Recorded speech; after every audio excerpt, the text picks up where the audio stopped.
I'm at the Federal Conservative Leadership Convention. I'm sitting here with the former finance minister under Stephen Harper's government, Joe Oliver. Thank you so much for your time, John. Great to chat with you. What we're looking at right now, 2019, when it comes time for the next election, there could be an additional $120 billion on top of the already $650 billion. So we're looking at close to $750 billion. What are your thoughts? You've had experience as the finance minister. How would you bring the deficit down? You balance the budget, so how do we go about doing that? Well, let me just put it in a bit of context. When the Department of Finance did a forecast back in 2014, and they do this independently, taking into account our fiscal approach, they concluded that by the year 2045, the entire federal debt would have been eliminated and we would be about $6 billion in net assets.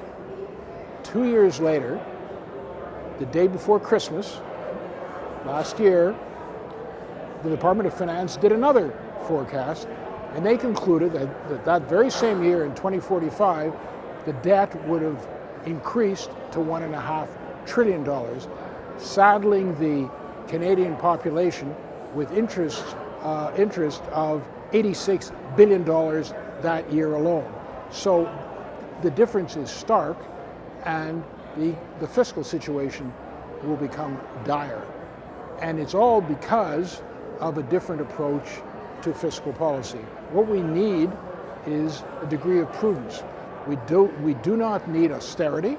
We don't have to cut everything, but we have to live within our means. And a country cannot indefinitely spend more than it earns. At a certain point, the bill must be paid. And we're seeing that in Ontario, which is the largest subnational debtor in the entire world. Your fiscal flexibility declines, your credit rating decreases, the cost of the debt goes up, and you're saddling your children with an immense burden. No Canadian parent would really want that for their children. So what do? Well, what you do, first of all, is cease spending money on waste, on ideologically driven projects. Take a look at what your revenue stream is and set a target for balancing the budget, which is what we did. Our government went through the biggest recession since the Great Depression. Jim Flaherty, a great finance minister, had to fiscally stimulate the economy in those utterly extraordinary circumstances, but he always had in mind the need to balance the budget. And then in my year, we actually achieved that, and the Liberals, of course, turned it around. When I first came into government after the 2011 election, we set out to reduce expenditures by about $4 billion, and that was the start of fiscal prudence, taking into account the fact that the recession was ending and we were now in a growth period, and so we had to start living within our means. Well, the most important thing, not only address the deficit, we also have to remember, we have to deal with the First Nations. Basically we have to provide education to the First Nations youth. We have to provide education to every youth, right? And we have to create jobs for the youth. The massive youth unemployment, I think it's the figure thrown out there was about 25%. And here in Ontario, they say that the debt's $310 billion, but once you take the Gardner Parkway, cement chunks are falling off, major cracks within the foundation, as the pillars as you're driving underneath it. You're just thinking, going, one of these days, one of them appeared that you might fall down. So you're looking at the infrastructure, the need to invest in that, the need to invest into new subways, the need to invest into improve the power lines throughout Ontario, the need to invest in new water lines, new sewage. And this is not only in Toronto, but this is all over Ontario. And you look at a deficit that could be $500+ billion. So that's what we have to look at here in Canada. Not only look at the federal, but we're looking at each provincial debt load.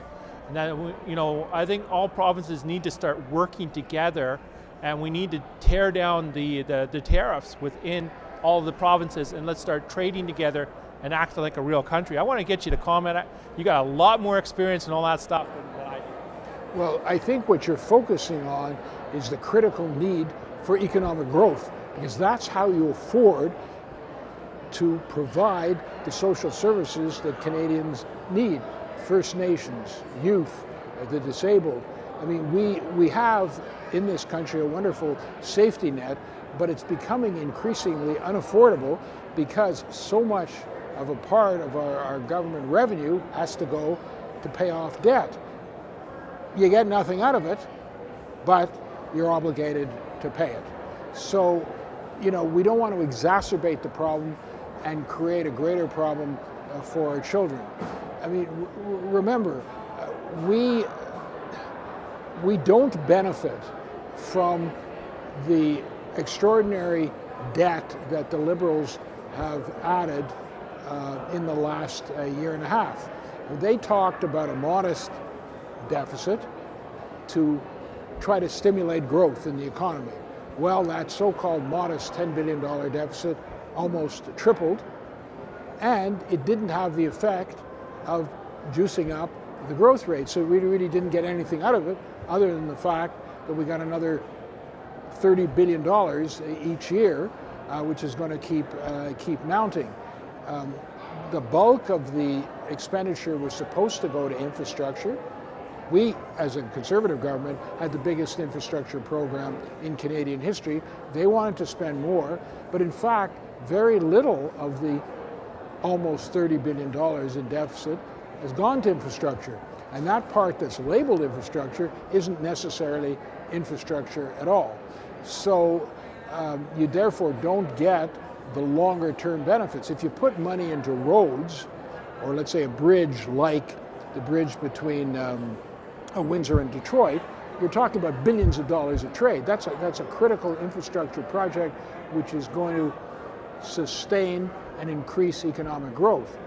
A road to nowhere, or what is in effect a social program that will go on forever, doesn't necessarily produce that sort of long-term debt. It's just a current expenditure which we're asking our children to pay back.